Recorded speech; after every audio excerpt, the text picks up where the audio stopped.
खराब मतलब कितना? I am doctor Sachin Arora on this platform out of all other substances क्या आप अल्कोहल ज़्यादा देखते हैं या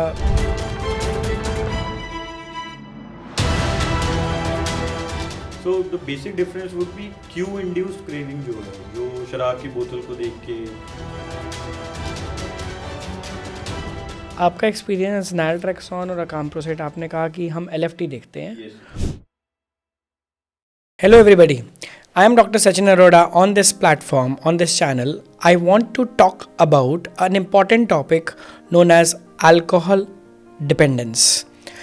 I am practicing in Dwarka as an MD psychiatry consultant with a keen interest in de-addiction. But today I have the honor and pleasure of introducing you to a de-addiction specialist psychiatrist, Dr. Abhishek. Hi Dr. Abhishek. Hello, hi sir. कैसे हैं आप? I am doing well sir. जैसा कि मैंने बताया, just like I told, doctor Abhishek is a addiction psychiatry specialist. Doctor Abhishek, please tell us about yourself. Sir, I have done MD psychiatry. Followed by that, I did my DM in addiction psychiatry from NDTC AIMS Delhi, and currently I am practicing in Chandigarh as a psychiatrist. Okay, तो आपके पास काफ़ी experience रहा है alcohol addiction का, dependence का, management का.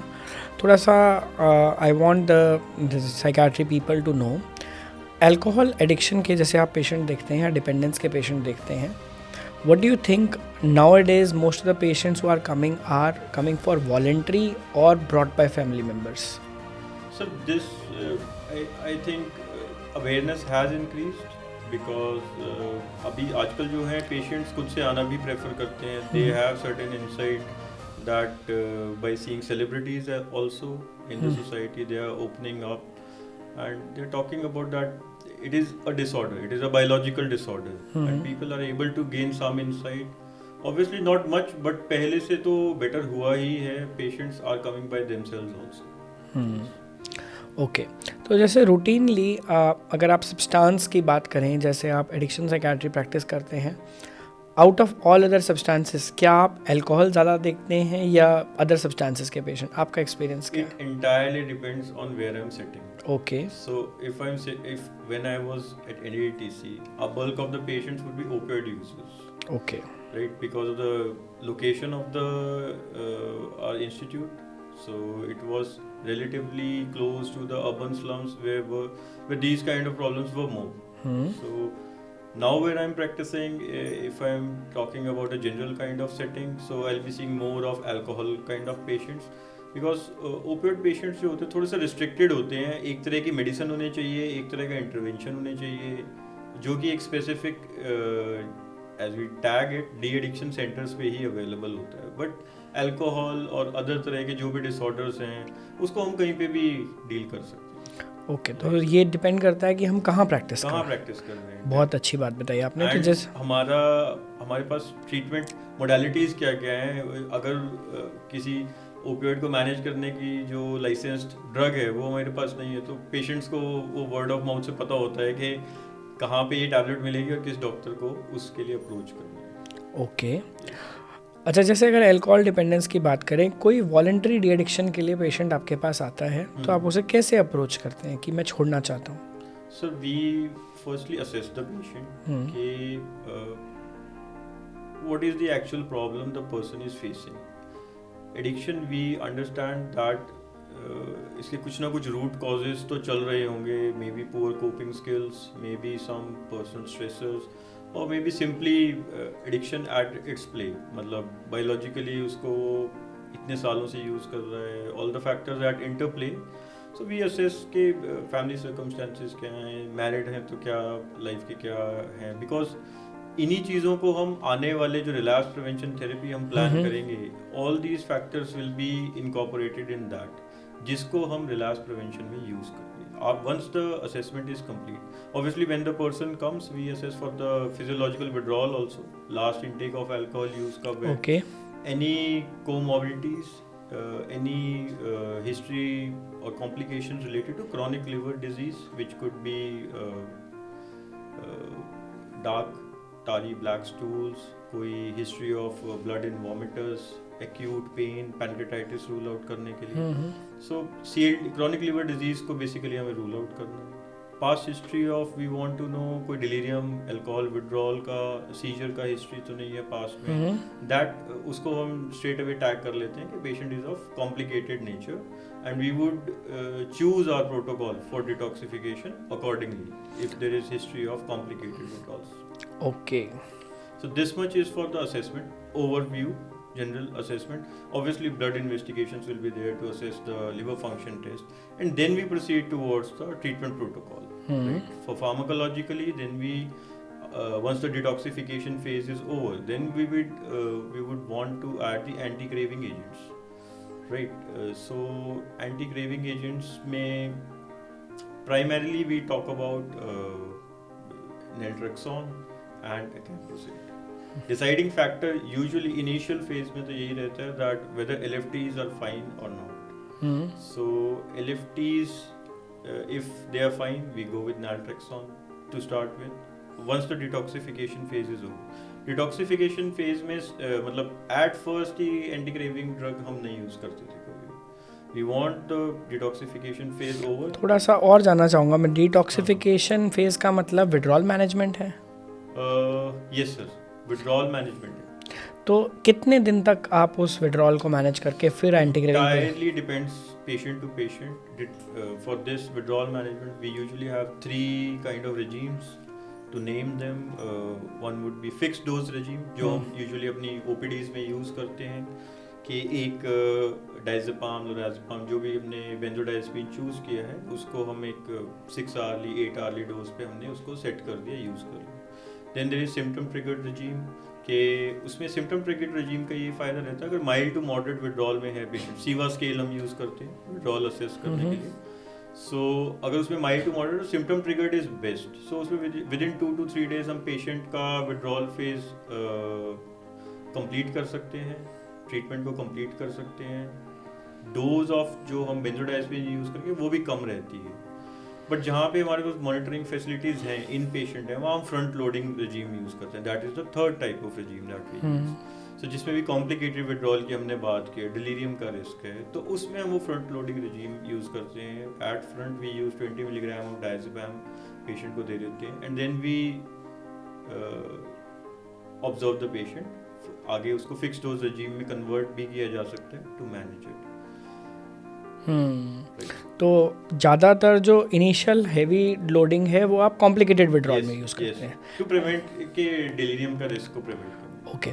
तो सपोज करो हमने फिक्स डोज रेजिम स्टार्ट किया, आपने कोई भी बेंजोडाइज़ेपिन, क्लोरडाइज़ेपॉक्साइड या लोराज़ेपाम कुछ भी दिया, तो कितने दिनों में इनको टेपर करके हम ख़त्म करते हैं benzos? Sir we would daily apply the सीवा स्केल. उस पे हम देखते हैं कि अभी भी पेशेंट को विड्रॉल सिम्टम्स आ रहे हैं या नहीं आ रहे हैं. What's the score? Once the score is below the withdrawal stage तो हम उसको डोज को आई गेस 10 to 20% डेली हम उसको रिड्यूस कर सकते हैं. ओके. और विद इन कितने डेज तक वो approximate? Usually if I would say a week और 10 days is more than enough to complete. जैसे जैसे सिम्टम खत्म होते जाते हैं तो बेंजो को विड्रॉ करके सिम्टम्स तो हम सर शुरू में ही बेंजोडाइज़ेपिन एडिक्वेटली दे देंगे, पेशेंट को कोई विड्रॉल नहीं होने देंगे. 2-3 days में वो डोज अचीव हो जाएगा हमारा. ओके. उसके बाद हम उसको धीरे धीरे डिक्रीज करते जाते हैं. क्या एक्सपीरियंस आपका बेंजोज में, किस ड्रग के साथ आप ज़्यादा कंफर्टेबल रहे हैं? Mostly we would use diazepam. अगर LFTs फेवरेबल नहीं है then only we would shift to हमारी सप्लाई में डायज़ेपाम आती थी NDTC में. यूजुअली काफ़ी इंस्टीट्यूट मतलब प्राइवेट प्रैक्टिस में it is not available, so we can use chlordiazepoxide as well. But diazepam has good quick onset of action और sustained half life is also longer, तो diazepam हम लोग use करते थे. Second option would be obviously lorazepam if patients LFTs are deranged, chronic liver disease already है. Oxazepam is also a good choice that one can think of. जैसे efficacy में आपको कुछ फ़र्क लगा लोराज़ेपाम या ऑक्साज़ेपाम में? Efficacy I don't think मतलब experience wise. Yeah, oxazepam is equally good. It's just that it is slightly more pricier, but otherwise I don't think there is an issue. मतलब ऑक्साज़ेपाम से भी विड्रॉल मैनेज होता है. और विड्रॉल के दौरान ही आप थायमीन भी स्टार्ट कर देते हैं? Absolutely. थायमीन तो मतलब सबसे पहले अगर वो नहीं शुरू किया इट्स अ हारा की थी for us. We cannot afford to not start thiamine. Thiamine तो start इसमें ना करना है। डोजेज को लेके ना बहुत चीज़ें बात हो रही है, कोई कह रहे हैं 100 200, फिर हाई डोज दीजिए, कहाँ तक देना चाहिए thiamine? Sir, thiamine 500 milligram TDS. Straightforward, I am telling you, 500 milligram TDS. If there is the patient risk of the patient going, मतलब वर्निकेस का अगर रिस्क लग रहा है तो, अगर उससे पहले ही है तो 200 milligram TDS, and usually we give 200 milligram TDS for 3 to 5 days at minimum. So ये we तो tend जब to give- प्रेसिपिटेटिव विड्रॉल हो, मतलब Yes, sir. जैसे वो डेलीरियम या सीजर में, Yes sir, yes. और अगर रूटीन पेशेंट जैसे आता है तो So 100 milligram TDS is also fine, but we tend उसको to भी give- टेपर करना है थायमिन को? No sir, we don't taper it. For 5 days we give injectables, then we shift to oral medications of thiamine. Oral thiamine का bioavailability like 5 to 10% होता है. So 100 milligram का tablet दे भी दिया हमने 3 बार 300 milligrams, that would be just 20 to 30 milligrams, which is peanuts for the patient. उससे 3 months के लिए हमें वो देना ही देना है thiamine. 3 मंथ्स देना ही है, बिल्कुल देना है. ओके। फिर जैसे 7 to 10 डेज में डिटॉक्स खत्म हुआ, अब हम स्टार्ट करेंगे anti craving. Yes.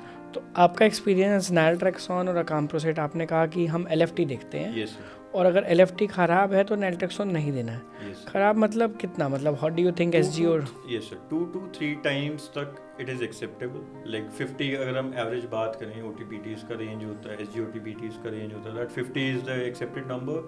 So if it is 100 150 we can start naltrexone अगर कोई बहुत ज़्यादा और डिरेंजमेंट्स हमें नहीं लग रहे हैं, so we can straight away proceed with naltrexone. बहुत ज़्यादा हमें डरने की उसमें कोई जरूरत नहीं। इसमें भी कोई is there is a difference of opinion? Some people say naltrexone liver disease में भी दे सकते हैं, ऐसा कुछ है क्या? डिफरेंस ऑफ ओपिनियन भी है?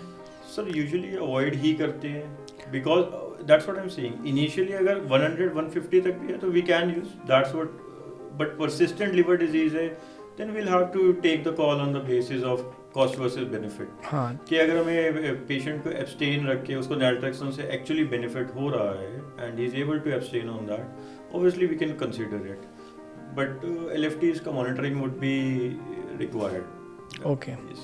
तो इसमें मेजर कंपोनेंट SGOT SGPT होता है या और कुछ भी देखना होता है? सर लार्जली हम प्रैक्टिकली तो यही देखते थे, GGT लेवल्स भी देखते हैं to see the amount of intake of alcohol initially, but monitoring हम basically SGOT SGOT practically that is what we follow. आपका खुद का एक्सपीरियंस कैसा है नैलट्रेक्सोन के साथ in anti craving? Sir, it works good in certain patients, then in certain patients it won't. But it's like जिन patients का binge pattern है, heavy drinking usage है, and who are not able to abstain completely, so naltrexone becomes the first choice when we compare it to acamprosate for these kind of patients. Okay. So secondly, it can be given alternative day as well. So अगर 50 milligram daily dose है तो alternatively patient 100 milligram भी ले सकता है। So these kind of regimes also exist for the naltrexone. Usual starting dose 50? Usual starting dose is 50, but a slightly lower dose of 25 mg can also be considered, and sometimes higher dose of 100 mg can also be prescribed. in certain आपने use cases. किया, you have used So it? I usually stick to 50 milligram OD tablet. Mostly हो जाता है Yes, वैसा। yes. Can is this be given to below 18 years of age also? आपने दिया कभी? Sir, below 18 I have not used. Okay. Because और elderly में?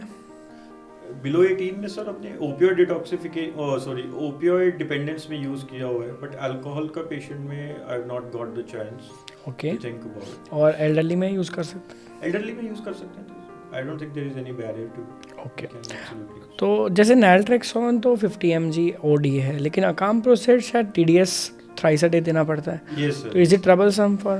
Absolutely sir. पहले क्या होता था सर, 333 mg वाला ही टैबलेट आता था, सो उसको क्या 2 TDS, अगर कोई 60 we take the weight as a cut off criteria, if the patient is having less than 60 kgs we follow a dose of 211, 333 mg TDS. Okay. If the weight is more than 60 kgs, we consider the dose of 666 mg TDS. TDS So having 6 pills per day becomes troublesome. But recently, Now 666 mg का जो tablet, single tablet is also available now. Okay. So that becomes like a good thing for the patient to, मतलब उसके लिए number भी कम हो जाता है tablets का, तो acceptability थोड़ी better हो जाती है patients के लिए. So इस हिसाब से 666 mg थ्राइस अ डे वो लेने में कम्बरसम है. एफिकेसी वाइज भी नैल्ट्रेक्सोन कैम्प्रोसिट में कुछ कंपैरेटिव कुछ होता है? Sir, acamprosate is very good when the patient has to remain abstinent. Detoxification phase पूरा हो गया. Now the patient is abstinent. So it helps with dealing with the protracted withdrawals. Sleep disturbances हैं, कुछ low mood है, anxiety है, उसमें भी जो है acamprosate help करता है. So the basic difference would be Q induced craving जो है, जो शराब की बोतल को देख के या कोई वाइन शॉप का बोर्ड देख के जो उस तरह की क्रेविंग होगी, उसमें नैल्ट्रेक्सोन का ज़्यादा रोल होगा. Theoretically I am talking about. Very good. So second thing would be stress induced craving. Anxiety हो रही है, प्रोट्रैक्टेड विड्रॉल है, हमें लगता है कि डिटॉक्सिफिकेशन के साथ ही विड्रॉल फेज खत्म हो जाता है, बट उसके बाद भी some symptoms do exist because a lot of patients से कि मुझे नींद नहीं आती उसके बाद. So we need to do sleep management for the patient या mood management for the patient. So उसके लिए acamprosate is very supportive. So उसमें जो है विड्रॉल एब्सटिनेंस को मेंटेन करने में, so acamprosate is very good. So how long do you continue this anti craving? कितने months? Sir, 1 year is that's what guidelines talk about, bare minimum, but it entirely depends on the goals of the patient, goals of the treatment that we decide with the patient कि patient को क्या ठीक लगे. So if the patient wants to continue taking it for a longer period, that is also fine. ऐसा कोई time period से bound करके फायदा नहीं है. Patient should be able to regain the functionality that he is thinking कि मेरी life के लिए वो best है. Could be in their personal relationships, financial things, and their workplace as well. तो वो targets जब achieve हो जाते हैं तो then the patient can consider stopping the medication. Okay. और कुछ ड्रग्स और हैं जो कि अप्रूव्ड नहीं है, जैसे टोपिरामेड, बैक्लोफेन, क्या आपने वो यूज़ किए हैं? Absolutely sir, बैक्लोफेन भी एक रिजॉर्ट है हमारे पास. जब बैक्लोफेन का एक थोड़ा सा एडवांटेज रहता है तो हल्का सा सिडेशन भी रहता है उससे. गाबा के. Yes sir. So we use it quite often in my practice. I am using baclofen because of easier availability, and कोई patient है जैसे 3 tablets नहीं खा रहा है, so we get an add-on cover also with baclofen. क्या dose में anti craving use करते हैं आप? Sir, 30 to 60 milligrams can be used, and higher doses also people have tried up to 80 and 100 milligrams as well. कैसा experience है आपका baclofen के साथ? It's good. It's fairly good. But the evidence is lacking. Once the studies evidence is there, so maybe हम थोड़ा और confidence से इस बात को कह सकते हैं. But personal clinical experience में it has shown good results. Patients are satisfied. और टोपिरामेड का कैसा? Topiramate, sir, I've used it less for as an anti-craving, but yeah, evidence do exist for its support as well. मतलब वो आप उसको number 4 पे ही रखना चाहेंगे? Yes. Any other drug apart from these which you have used in alcohol? Sir, these are, I think these are the core things. Then we obviously use disulfiram. That is our last resort. कब देना चाहिए disulfiram? When should we put on disulfiram? Patient is presenting to us. पहली बार तो sir patient आए कहते हैं doctor साहब नहीं, रिएक्शन वाली गोली तो आप मुझे ना ही स्टार्ट करो, एंड मैं ऐसे ही छोड़ दूंगा, इन्हीं दवाइयों पे मैं छोड़ दूंगा. When we psycho educate the patient के डाइसल्फिराम का प्रोसेस क्या है, we take a proper consent form attach to it, we explain all the things कि कैसे मैकेनिज्म होने वाला है, how it is going to help you. So patient जो है disulfiram, then we talk about जो पेशेंट बार बार रिलैप्स करके हमारे पास आ रहा है, second time the patient has arrived, third time the patient has arrived, then we tell the patient that see these things have not work for you, may be you need this kind of option, that जिससे कि आप अपने आप को craving को अपने आप से डील करना सीख जाता है patient. So while being on a deterrent kind of drug. So, आपको क्या लगता है how often do we need disulfiram in actually practice? मतलब sir we do, I guess this is the best thing which is the most least used because has been a kind of fear about it कि reaction हो जाएगा. So over the year इसका usage decrease हो गया है. It's very low cost medication, तो evidence भी उतना ज़्यादा सब्सटैंशियल नहीं है, but supervised disulfiram, that's what we have been practicing. Supervised disulfiram works best. सबसे ज़्यादा एविडेंस है रिलैप्स रेट प्रिवेंट करने में. We tell the spouse to give the patient to the person and that works best for the patients. Great. तो covert तो नहीं देते हैं?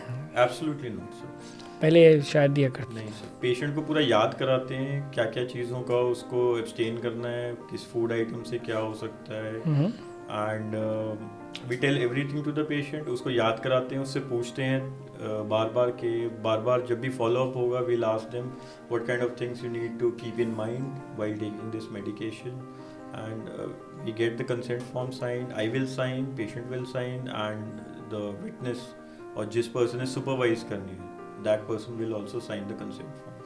Then only we proceed with it. तो ये गाइडलाइंस हमें प्राइवेट प्रैक्टिस में भी फॉलो करनी है? Absolutely, we do follow it. We do follow it. Disulfiram prescribing guidelines. Yes, yes. Okay. तो क्या हम ये कह सकते हैं when anti craving fail then you put on the patient on disulfiram, या initially? No, it's not like that. It depends on कि हमारे पास पेशेंट कब आए हैं. हमारे पास अगर पेशेंट 4-5 साल से different kind of treatment try कर चुका है and that has not work for the patient, we are giving that option to the patient. So we are discussing with the patient. If the patient is agreeing with it, so that's fair and well. One of the patients I received a call, came from Poland, brought his own implant of disulfiram, it's not available here, and got it implanted here. So I did not do it, but I was consulted for it कि यहाँ पे हो सकता है, कैसे हो सकता है. इम्प्लांट की आपने बात की, मैंने नैल्ट्रेक्सोन के भी इम्प्लांट्स के बारे में सुना है. Yes sir. So 3 months implant is available in India, and yes, is it good? It's good for some people. जो नैल्ट्रेक्सोन पे स्टेबल हैं, जिसको बार बार नैल्ट्रेक्सोन खाना नहीं है, who can afford it as well. Is it costly? Yes, it is.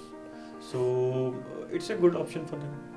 So 3 months का available है, although in the market 6 months वाला भी आता है. It's not available here. Naltrexone long acting injectables are also there, but not available in India. Okay. तो आपको क्या लगता है नॉन फार्माकोलॉजिकल का रोल रहेगा? Absolutely. That remains the center of our treatment, always and absolute. Relapse prevention therapy में patient को enroll करना है हमने, and it starts during our admission as well. First inpatient में ही हमारा start हो जाता था. Even if in outpatient also, relapse prevention पे तो हमारा गोल रहता ही रहता है. थेरेपी के पार्ट्स जो हैं, मतलब डिफरेंट एस्पेक्ट्स हैं जिस पे हम फोकस करते हैं. हाई रिस्क सिचुएशंस पे फोकस करते हैं, good coping skills and abstinence violation effect. एक बार अगर पेशेंट ने अल्कोहल ले लिया बाई चांस, तो उसको ये ना लग जाए कि दुनिया का सबसे बड़ा पापी मैं ही हूँ, मेरा कुछ नहीं हो सकता. So that is what is abstinence violation effect. तो पेशेंट टोटली उसमें गिव इन कर देता है, lapse converts into relapse. So we want to prevent that. We want to psycho educate the patient that lapse अगर हो भी गया, you can, our door is always open for you. You can approach us any time. We are not going to जज you and we are going to give you the best treatment possible. Okay. Finally, when we are moving towards conclusion of this podcast, I would like to ask, would your treatment change if he is using any other substance along with alcohol? Absolutely, Polysubstance. If there is opioid use, so naltrexone becomes a big no. Because it's a comorbid opioid use, intermittent kind of. अगर बीच में थोड़ा बहुत opioid या फिर कोई opioid pain medication ले रहा है patient, we need to psychoeducate the patient, inform the patient that naltrexone is an opioid antagonist. It becomes obviously a big no for the patient. अगर comorbid alcohol के साथ opioid use भी है, so that needs to be kept in mind. And अगर comorbid nicotine use है तो do you change the treatment? So nicotine को हम I guess अलग से separately उसको भी, मतलब we don't wait for starting the treatment of nicotine. Okay. Simultaneously, we would want to offer the options of nicotine replacement therapy as well as varenicline, bupropion. Okay whatever लेकिन works. आपका alcohol dependence का treatment ज़्यादा change नहीं होता नहीं, if नहीं, nicotine it is absolutely remains. It Same. absolutely remains. But if there are comorbid psychiatric comorbidities तब थोड़ा बहुत changes Uh, like Sir, if alcoholism with I'll- bipolar Yes, sir. If the insight is so poor and we are giving the patient diazepam, that becomes a big no. उसने खा लिया, consent form तो हमने sign करा लिया था उससे, but वो फिर भी खा ले तो उसको तो रिएक्शन हो ही जाएगा. So अगर वो पेशेंट को इंसाइट ही नहीं है तो हम diazepam उसको ऑफर ही नहीं कर सकते. Similarly for a patient with dementia as well, we cannot offer these kind of patients diazepam क्योंकि उसको याद ही नहीं रहेगा उसने खाई थी कि नहीं खाई थी tablet, and he might use alcohol over and above it. So that becomes a red flag sign. We won't use diazepam in these kind of patients. But apart from that, I don't think any other psychiatric illness which is having some kind of insight. Like neurotic illnesses में कोई problem तो I नहीं don't think so, sir. We can give. Yes, sir. Because मतलब alcohol कहीं ना कहीं psychiatric illness को भी affect कर ही रहा है. उसको उसमें भी हैम्पर वो कर ही रहा है. डिप्रेशन हो, एंजाइटी डिसऑर्डर हो, न्यूरोटिक एज यू सेड कोई भी इलनेस हो, उसको अल्कोहल ने और ज़्यादा इंक्रीज और प्रेसिपिटेट करना ही है. So that becomes very important कि एक बार अल्कोहल पे तो कंट्रोल पेशेंट करना ही करना पड़ेगा. Thank you really so much, Dr. Abhishek, for the insights. Before we conclude, the final question to you. You have done DM addiction psychiatry from AIMS and MD psychiatry from JMC Patiala. GMC Patiala. How was your experience of learning about addiction psychiatry in MD versus learning about addiction psychiatry in DM? Because many MD students would wish to know from you, sir, what do we learn in DM which we haven't learned in MD? The approach towards the patient. So it completely changes. जो पहले हमारा approach कुछ हद तक होता है, that is a therapeutic nihilism कि इस पेशेंट ने ठीक होना ही नहीं है. जो कभी कभी हमारा जब तक हमें साइकियाट्रिक इलनेसेस के बारे में भी नहीं पता होता था, हमें तब ये भी लगता था कि डिप्रेशन भी कभी ठीक नहीं होगा. But over the time that perception has changed. So I guess DM में मतलब that is what I wanted to explore कि क्या इस तरह के डिसऑर्डर्स को एक बेटर वे में ट्रीट किया जा सकता है. So second is the relapse prevention therapy. उस पे थेरेपेटिक रोल्स पे हमारा बहुत ज़्यादा फोकस रहता है in these kind of situations. We have all the options and we give like the best of the treatment that one can give. Thank you so much, Dr. Abhishek. It was a pleasure talking to you. I hope this podcast, which we have done today, is helpful for all the young psychiatry residents listening, and you got some insight into use of naltrexone and acamprosate in alcohol dependence. Thank you so much, Dr. Abhishek.